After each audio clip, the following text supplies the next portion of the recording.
সন্দ্বীপ উপজেলাকে ভূমিহীন গৃহহীন মুক্ত ঘোষণা। বিস্তারিত ড্যাক্স রিপোর্টে।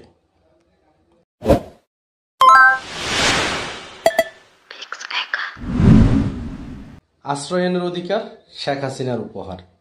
এই প্রতিবেদনকে সামনে রেখে সন্দ্বীপ উপজেলা প্রধানমন্ত্রী শেখ হাসিনা কর্তৃক আশ্রয়ন ২ প্রকল্পের আওতায় ক শ্রেণীর ভূমিহীন ও গৃহহীন পরিবারকে চতুর্থ পর্যায়ের দ্বিতীয় ধাপে জমিসহ গৃহ প্রদান কার্যক্রমের উদ্বোধন ও উপজেলাকে ভূমিহীন গৃহহীন মুক্ত ঘোষণা করা হয়েছে।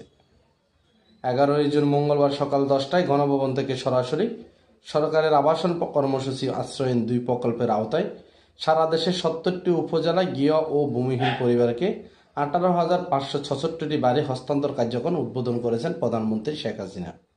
সন্দ্বীপ উপজেলা বেগম ফজিলুন্নেছা মুজিব কনফারেন্স রুম থেকে ভিডিও কনফারেন্সে ভূমিহীন সহ সরাসরি যুক্ত করা হয়। অফিসার রিগান চাকমার সভাপতিত্বে উপজেলা পরিষদ থেকে জমি সহ ঘর প্রদান করা হয়।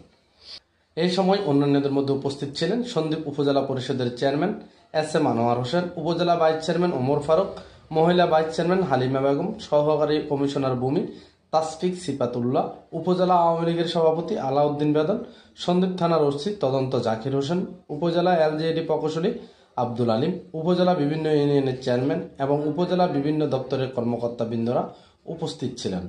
উল্লেখ্য, এই উপজেলায় মোট ৯২০টি ভূমিহীন ও গৃহহীন পরিবারের বিপরীতে ১,০৪০ জন ভূমিহীন ও গৃহহীন পরিবারকে পুনর্বাসন করা হয় এবং সন্দ্বীপ উপজেলাকে গৃহহীন ভূমিহীন মুক্ত ঘোষণা করা হয়।